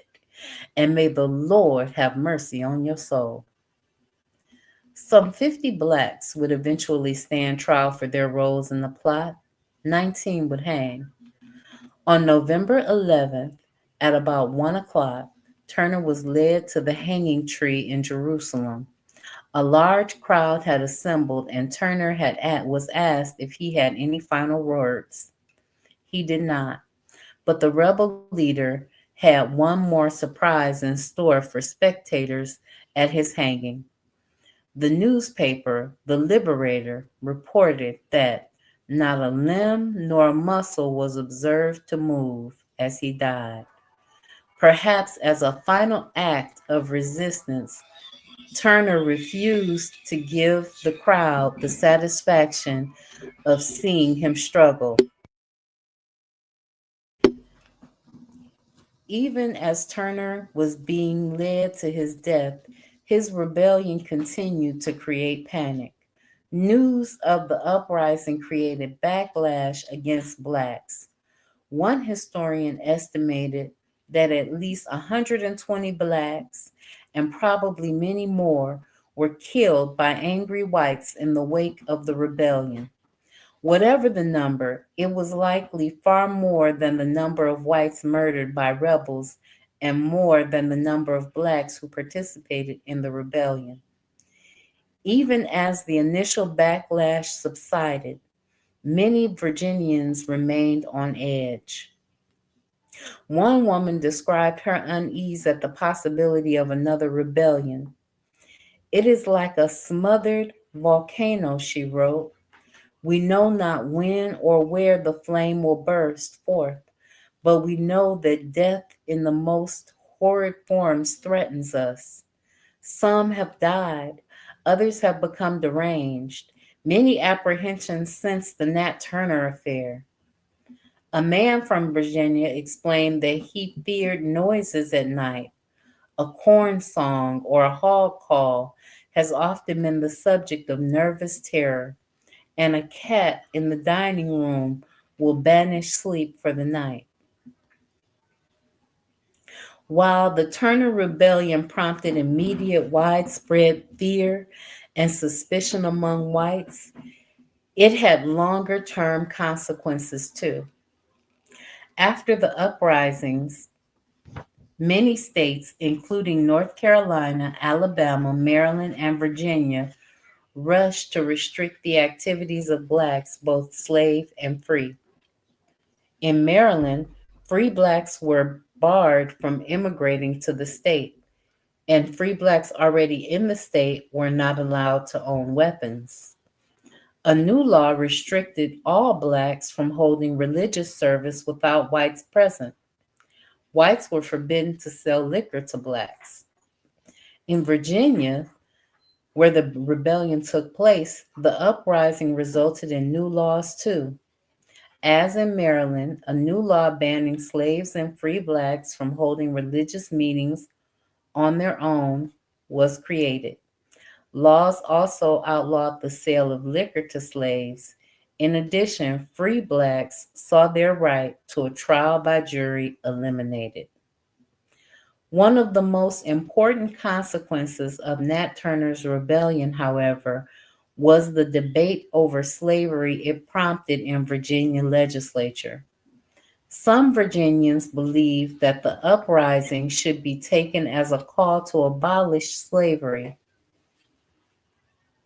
John Floyd, for example, confided in his diary that he hoped to see Virginia pass a law that would gradually outlaw slavery in the state. When Virginia's legislative session opened in December, 3 weeks after Turner's execution, a petition to abolish slavery was introduced. In January 1832, Thomas Jefferson Randolph, grandson of the late President Thomas Jefferson, proposed a referendum on ending slavery in Virginia. Under Randolph's proposal, all slaves born on or after July 4th of 1840 would become the property of the state when they reached a certain age. Men when they turned 21, women when they turned 18. Slaves could still be sold to owners in another state before this time. Otherwise, they could be transported from the state.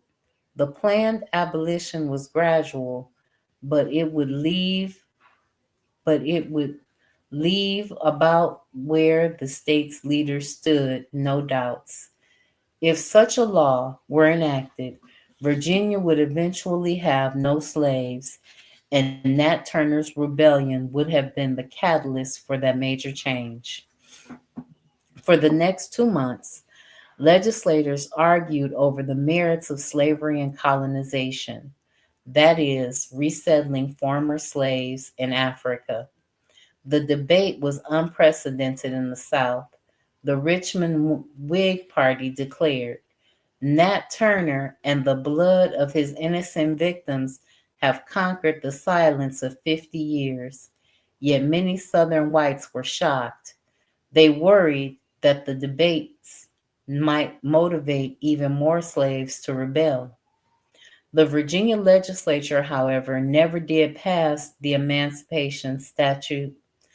Ultimately, all the legislature could agree on was that colonization was too complicated and costly to work. The 1832 debates were the last time that the possibility of emancipation was openly debated in the South. It would take more than 3 decades and a bloody civil war before Virginia slaves and those in other states were free and Nat Turner's vision realized. And lastly, the Amistad Rebellion. In the early morning hours of July 2nd, 1839, the long, low schooner Amistad lay anchored off the coast of Cuba, a few days' sail from its destination, Cuba, Puerto Principe. The ship's timbers creaked and water lapped at its sides. On the deck, the ship's captain and cook slept soundly in their cabins below. 2 slave owners had also gone to bed. Chained below decks, however, 49 African men and 4 children were wide awake and plotting rebellion. The Africans were slaves recently taken from their homes and sent in chains across the Atlantic Ocean to Cuba. There, they had been sold at Havana slave market. The rebellion they were plotting would begin a journey that would take them to the United States. For the next 2 years, they would have to fight in court for the right to return home. Ultimately, against all odds, the rebellious slaves would gain their freedom. 53 captives aboard the Amistad had all been enslaved in Africa. Many had been kidnapped. Soldiers took others during wars, and some had been enslaved because they had committed a crime. After being sold to slave traders and spending more than 2 months at sea, the Africans were brought to the slave market in Havana. Though importing slaves into Cuba was a violation of Spanish law, slavery itself was legal on the island and slave trading very profitable. Slave traders who managed to land in Cuba without getting caught easily found buyers for their African cargo while officials looked the other way. In Havana's slave market, the captives were quickly purchased by two Spaniards, Jose Ruiz and Pedro Montez. Ruiz was only 24 years old, but he was already a successful businessman. He purchased 49 men for $450 each and planned transport for them to Puerto Principe. There he hoped to resell the men to plantation owners for a profit. Montez, meanwhile, purchased the four children, three girls and a boy, perhaps to keep as slaves in his own home. To transport their slave cargo and other items they planned to sell, the two men chartered the schooner Amistad. The ship's captain, Ramon Ferrer, would sail to the schooner along the two white crew members and help from his own slaves. Though the slaves had in the hold vastly outnumbered the crew, the slave owners did not expect any trouble. The slaves had other plans. One of the captives, named Sanique, was determined to regain his freedom. When night fell, he and the other captives were chained in the hold. He produced a nail that he had found on deck while unchained for exercise. With it, he picked the lock, securing him and his companions. Freed, several of the men stole into the ship's cargo area. They discovered that the ship was transporting luxury items and plantation supplies, including large knives for cutting sugarcane. While some of the men stayed behind with the children, the rest armed themselves with knives and crept on deck. Shouting and swinging their weapons, the slaves surprised the sleeping captain and cook.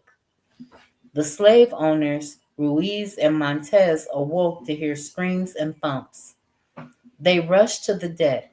The captain and cook were already dead, lying in pools of blood, and the two white crew members had disappeared, possibly having jumped overboard in an attempt to swim to shore.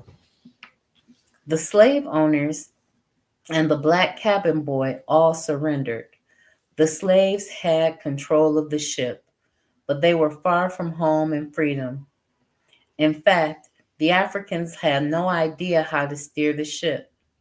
Sanique, who had been allowed up on the deck at some point during the voyage from Africa, understood that to return, the boat needed to head to the sun during the day, sailing east, but he did not know how the sails worked or how to keep the ship on course at night. Using signs and gestures to communicate, Sanique ordered Montez and Ruiz to help sail the ship back to Africa, and they agreed. The Spaniards, however, had no intention of honoring their pledge. They believed they had a better chance of getting their slaves back if the schooner stayed near Cuba or sailed north to the United States. They hoped that the Amistad would be picked up by another ship or land in territory where slavery was legal. The fact that the Africans knew nothing about using stars to navigate worked to the Spaniards' advantage. Ruiz and Montez deceived the slaves, allowing the ship to head east toward Africa by day, but then turning it west at night.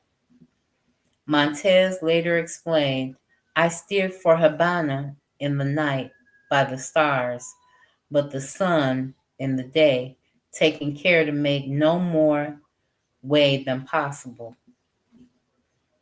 As a result of this deception, for the next 2 months, the ship took a zigzag course. Eventually, those on board ran out of food and fresh water. In desperation, some of the Africans drank bottles full of medicine they found in the ship's hold and died. In total, 10 Africans died from starvation, illness, or wounds they received during the uprising. Finally, on August 26, 1839, the Amistad anchored off New York's Long Island. A group of Africans took a rowboat and went ashore to look for food. Meanwhile, a U.S. Navy ship, the USS Washington, sailed into view. Sailors aboard the Washington grew suspicious of the schooner. The Amistad flew no flag to identify where it had come from. Its sails were hanging in tatters, and as the Washington approached, sailors could see that the barnacles were growing on the ship's hull, a sign of disrepair. Stranger still was the group on deck, black men wearing little or no clothing and with no white men in sight. The Washington sailors decided to board the Amistad. Seeing the Washington approach, the Africans on shore scrambled back into their rowboat. Although they rowed furiously, the Washington sailors got to the Amistad first. They quickly boarded and took control of the ship. It seemed that the Africans' hopes of returning home were dashed. Meanwhile, Ruiz and Montez were overjoyed. The slave owners fell on their knees, weeping and thanking the sailors for rescuing them. Then they told their story to the ship's officers, Lieutenant Richard Meade and the ship's commander, Lieutenant Thomas R. Gedney, who decided to take the ship to a port and report their findings to the authorities. With the Amistad now in tow, the Washington sailed for the nearby port of New London, Connecticut. There, the officers turned the case over to Judge Andrew T. Judson. The judge listened to the slave owner's story of rebellion and inspected the ship. Judson decided that the circuit court meeting at Hartford, Connecticut in September would need to hear the case. There, a judge would decide whether the slaves should stand trial for mutiny and murder as a result of their rebellion. Until their court date, the Amistad captives were jailed nearby in New Haven. Ruiz and Montez were free. Newspapers picked up the story of the strange ship, and curious visitors arrived in New Haven in droves.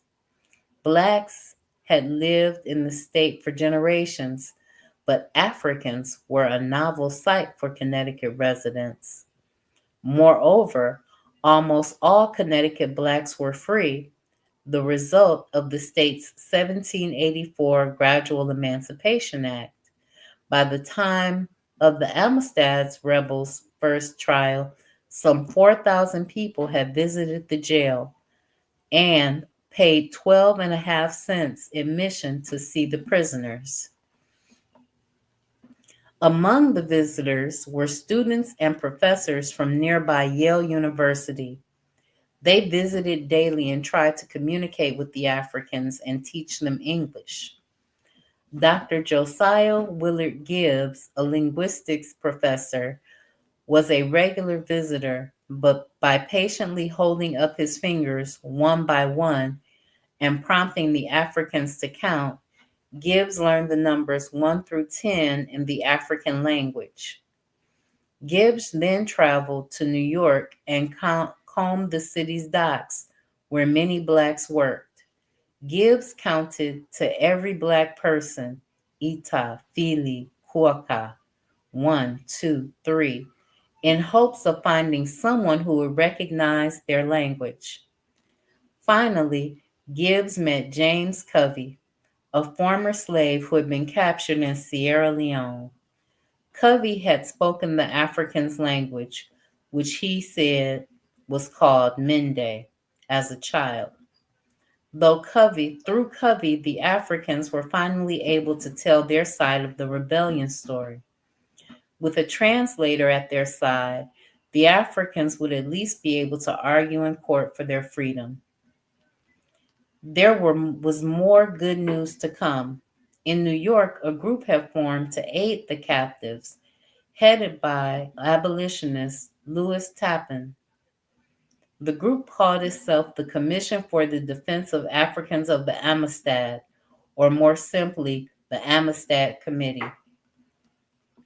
The group began collecting money for the captives and looking after their welfare, buying them clothing, and, more important, building a fund to pay for their defense. As the Africans' trial date approached, the committee also chose lawyers for the group. To head the defense, the committee picked New Haven attorney Roger Baldwin. They also chose Seth Staples, an able lawyer who would later found Yale Law School, and Theodore Sedgwick, a prominent New York attorney. But opponents of freedom for the Africans began organizing too. Among those who claimed that Africans should remain slaves as the Spanish government, which pressed the U.S. President Martin Van Buren to send captives back to Cuba. Treaties between the two countries required this, the Spanish said. But Van Buren could do little because the case was already in court. He could not usurp the court's authority. Instead, U.S. District Attorney W.S. Holabird would appear in court for the government. Holabird was to argue that the state of Connecticut had no business trying the Africans and that they should be turned over to the Spanish government and returned to Cuba. Spanish officials would then determine whether a trial was necessary. On September 19, 1939, the Amistad case opened in the State House in downtown Hartford. City streets were crowded with spectators. Hotels were packed. There were rumors that there was going to be a mass hanging of the captives. Inside the courtroom, Circuit Court Judge Smith Thompson tried to keep order. Still, the court began dramatically. The defense team began by asking Judge Thompson for a legal document called a writ of habeas corpus for the three young girls in the group. The writ would force the prosecution to present evidence that the girls had done something wrong. If the prosecution had no such evidence, the girls would go free. But if the judge granted a writ, it would mean more than possible freedom for the girls.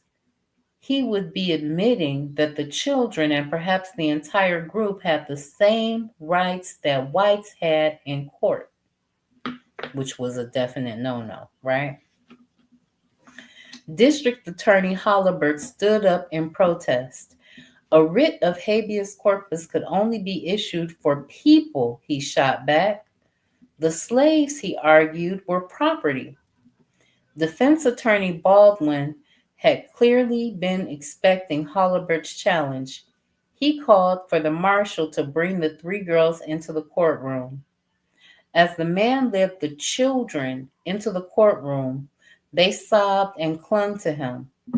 Baldwin pointed to the children and asked dramatically, were they really nothing more than property? The trial continued for 2 more days.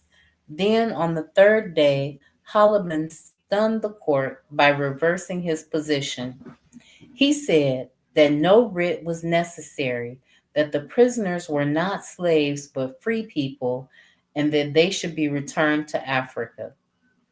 Apparently, the White House, noticing growing public sympathy for the captives, had decided to minimize any political damage by getting them out of the country. Judge Thompson was not amused at Holabird's change in position. He ordered all remaining arguments to be presented in writing. On Monday, September 23rd, Thompson announced his decision to a packed courtroom. He deemed the defense's motion for a writ of habeas corpus. He said that the circuit court could not determine whether the Spanish had a right to the Africans as property. That question, he declared, would have to be decided by a second court, the district court. Judge Andrew T. Judson, who had presided over the initial investigation of the Amistad, opened the district court case in the very same room following Thompson's decision. After hearing arguments, Judson would decide whether the Amistad captives were property. If so, they would be returned to Ruiz and Montez as slaves. If not, they would go free. The case would not be a short one. Several days delays meant that preliminary issues were argued off and on between October 1839 and January 1840. The second Amistad trial finally reopened on January 7, 1840, this time back in New Haven. At nearby Yale University, law students were given the day off to attend the trial. Teachers, students, New Haven citizens, and onlookers filled the courthouse. The trial lasted 5 days, and testimony sometimes went on for 10 hours. Both the prosecution and the defense put on their best witnesses. Several of the Africans, including Sanique, testified with James Covey's help as translator. At one point, Sanique sat on the courtroom floor, folding his hands and feet together to show how he had been chained for the voyage. Both sides also argued over the treaties between Spain and the United States and what U.S. law required the American government to do with the Africans. While the court proceedings unfolded in full view of the public, shadier maneuverings were going on in New Haven Harbor. Unbeknownst to most of the trial spectators, the U.S. Navy ship Grampus had sailed into New Haven Harbor at the trial's opening. It was under top secret orders from President Van Buren, who was under increasing pressure from Spain's government. Van Buren had no authority to overrule the courts, but if Judson ruled that the Africans were property, the president intended that they should immediately be sent back to Cuba and their owners. The abolitionists, meanwhile, readied a boat of their own. Should Judson decide against the Africans, the abolitionists planned to kidnap the captives and sail them to freedom in Canada. On Monday morning, January 13, 1840, Judson read the decision, stunning the government. Judson ruled that the slave owners had no right to the Africans, who clearly had been recently imported from Africa in violation of the laws of Spain. Sanique and the other captives shall not sigh for Africa in vain, Judson announced. Bloody as may be their hands, they shall yet embrace their kindred. Judson declared the Africans free, but there was little time to celebrate. The government appealed the case to the Supreme Court, the United States highest judicial body. Abolitionists knew they would need help if they hoped to win again before this court. 5 of the Supreme Court's 9 justices, including Chief Justice Roger Taney, were Southerners. Abolitionists feared that the court would be sympathetic to the slave owners and predisposed to turn the Africans over to them. To help with the case, the abolitionists turned to former President John Quincy Adams. At 73 years old, Adams was an elder statesman in American politics and a powerful ally. In addition to serving in as the country's sixth president, he had been a senator, U.S. ambassador to several European countries, and President Monroe's Secretary of State. At the time of the Amistad trial, he was a member of the House of Representatives. More important, Adams had been watching the trials from afar and was familiar with the issue. He agreed to help argue the case. On February 20th, 1841, the Amistad case came up before the Supreme Court in Washington, D.C. For more than a week, lawyers presented their arguments before the High Court. The highlight of the arguments, however, was John Quincy Adams' speech. Everyone was eager to hear him argue on behalf of the Africans. Adams recorded in his diary that speaking before the court was like, "I had been deeply distressed and agitated till the moment when I rose, and then when my spirit did not sink within me. I spoke 4 hours and a half with sufficient method in order to witness little flagging of attention by the judges or auditory."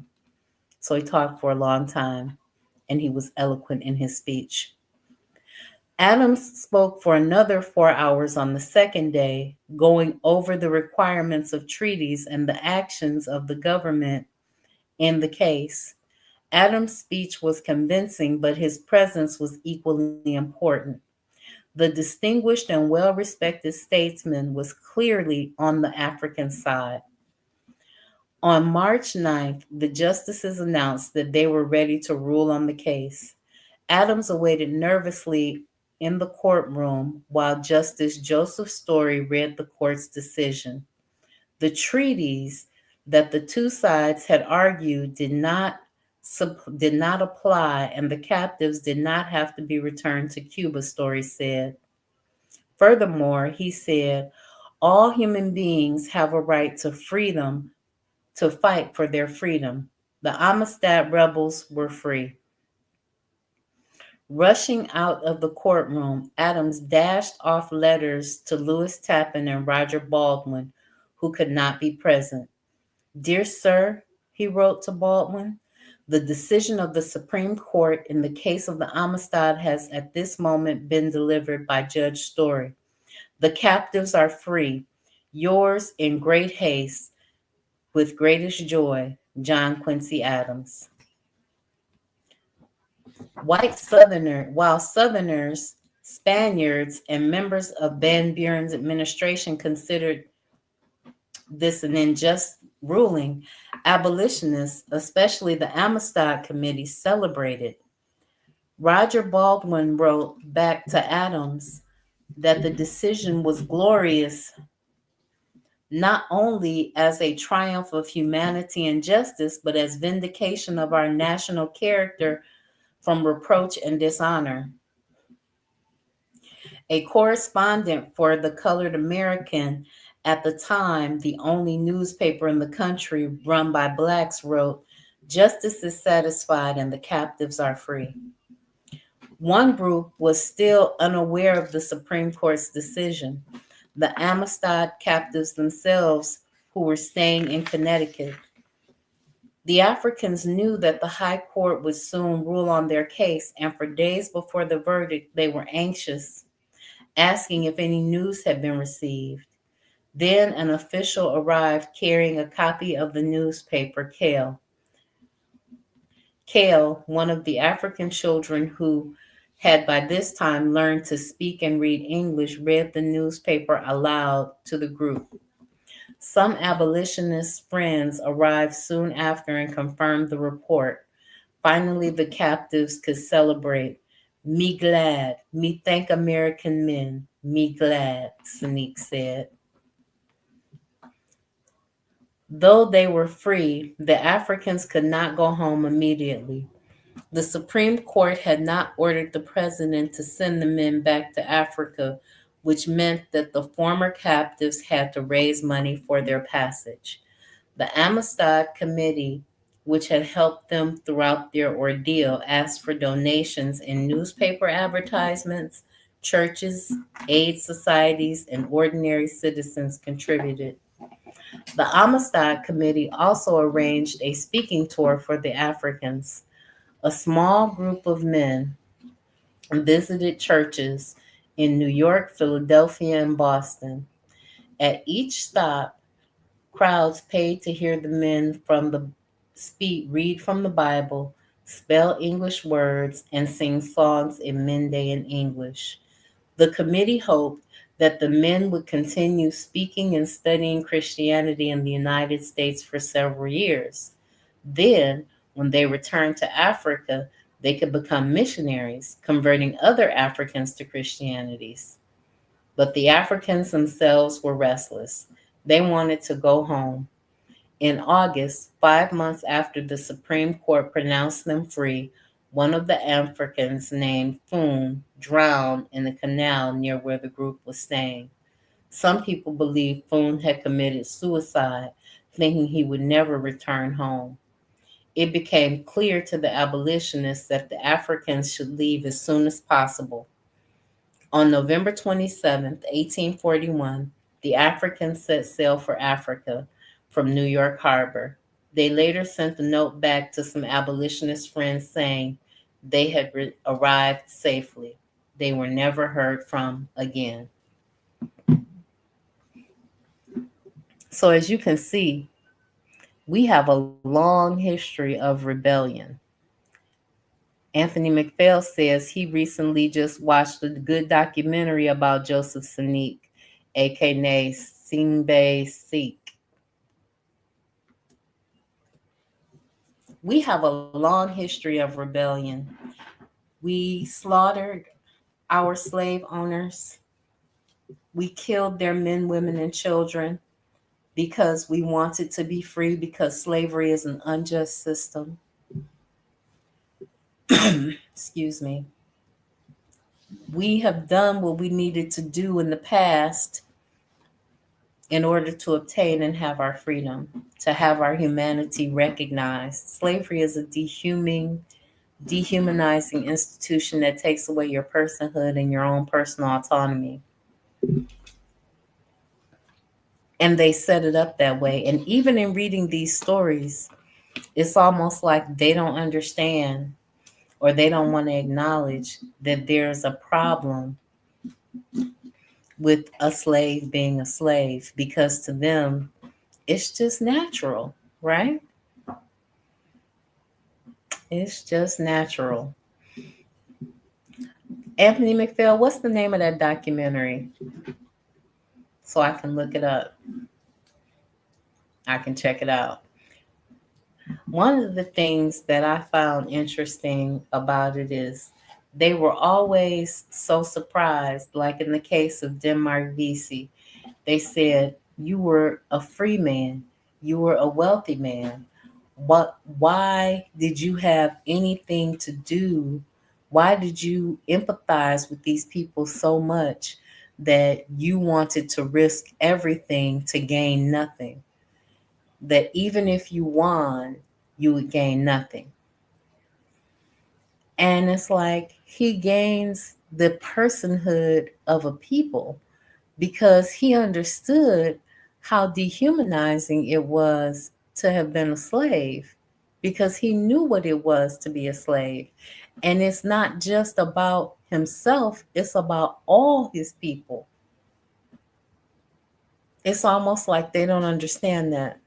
But when we look at the European self-consciousness, they are individualized. That's what Dr. Cambone tells us. He tells us that they see things from a very materialistic, very individual perspective, whereas we see things from a communal perspective. We look at things as we look at these ideas in terms of the whole community.